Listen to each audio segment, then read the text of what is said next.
বেরিয়ে আসতে শুরু করছে নুসরাত ফারিয়ার কালো অধ্যায়। কোন কোন মন্ত্রীর সাথে ছিল তার একান্ত সখ্যতা, কিংবা কার সাথে দেশে বিদেশে একান্তে সময় কাটিয়েছেন সেটাও ফলাও করে গণমাধ্যমে আসতে শুরু করেছে। এদিকে তিনি হাতের পুতুলের মতো নাচাতেন, তারও হদিস পাওয়া গেছে। শুধুমাত্র লবিং এর জোরেই বাগিয়ে নিয়েছেন বড় বড় চরিত্র। তবে নুসরাত যেন অন্ধকারের নায়িকা। তার সে কালো হাতছানিতে ঢাকায় সিনেমার অনেক নায়ক ঝাঁপ দিয়ে বিতর্কে জড়িয়েছেন। জুলাই অভ্যুত্থানের পর অনেকটা গা ঢাকা দেন বিতর্কিত এই অভিনেত্রী। 18 মে ফারিয়া চেষ্টা করেন শাহজালাল বিমানবন্দর দিয়ে থাইল্যান্ডে পালাতে, কিন্তু কপাল মন্দ, ধরা পড়ে যান পুলিশের জালে। ইমিগ্রেশনে পৌঁছে গিয়েছিলেন সাবেক মন্ত্রী পলকের ঘনিষ্ঠ সহযোগী নুসরাত ফারিয়া। আরেকটু হলেই উড়াল দিয়েছিলেন, কিন্তু শেষ পর্যন্ত উড়োজাহাজে নয়, পুলিশের হেফাজতে গেলেন তিনি।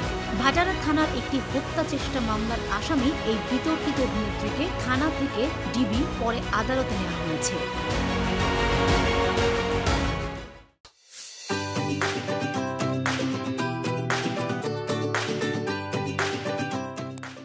বৈষম্য বিরোধী ছাত্র আন্দোলনে ভাটারা থানার এনামুল হক হত্যা চেষ্টা মামলায় এজলাসে কাঁদলেন চিত্রনায়িকা নুসরাত ফারিয়া। 19 মে ঢাকার মেট্রোপলিটন ম্যাজিস্ট্রেট সারা ফারজানা হকের আদালতে কান্না করেন তিনি। এদিন সকাল 8:30টায় তাকে হাজতখানায় হাজির করে পুলিশ।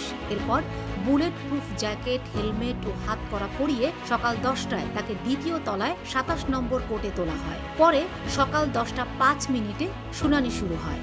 শুনানি চলাকালীন তিনি আদালতের কাঠগড়ার সামনের অংশে ছিলেন। শুনানি শেষে সকাল 10:28 তার জামিন নামঞ্জুর করে কারাগারে পাঠানোর আদেশ দেন। তখন তার চোখ দিয়ে অশ্রু গড়িয়ে পড়ে, তার চোখ মুখ তখন লাল হয়ে যায়। 2015 সালে চলচ্চিত্রে অভিনয় শুরু করেন নুসরাত ফারিয়া। এরপর থেকে বাংলাদেশ ও ভারতে কয়েকটি সিনেমায় কাজ করেছেন তিনি, যার কোনোটি তেমন বাণিজ্যিক সফলতা পায়নি। চলচ্চিত্রের পাশাপাশি মডেলিং ও সঞ্চালনায়ও সক্রিয় ছিলেন। খুব বেশি ব্যবসা সফল চলচ্চিত্র উপহার দিতে না পারলেও বিলাসী জীবনযাপন করতেন এই অভিনেত্রী।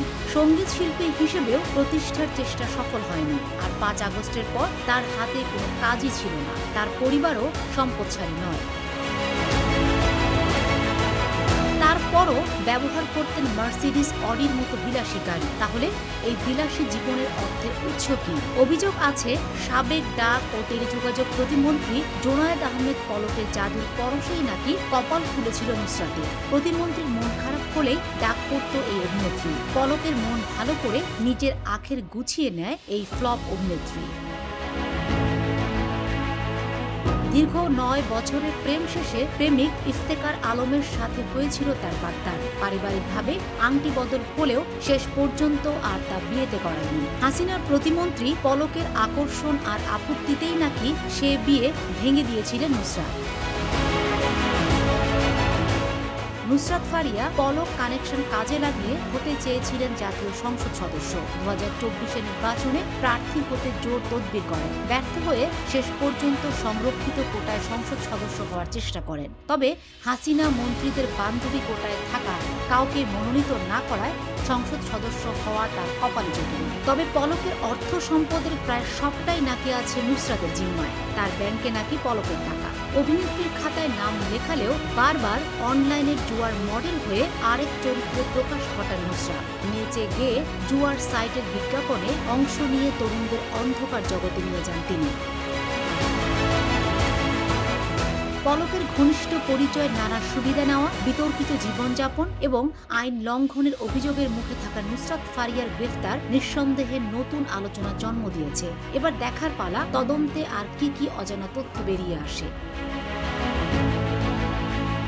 Fatema Shilu, GTV news.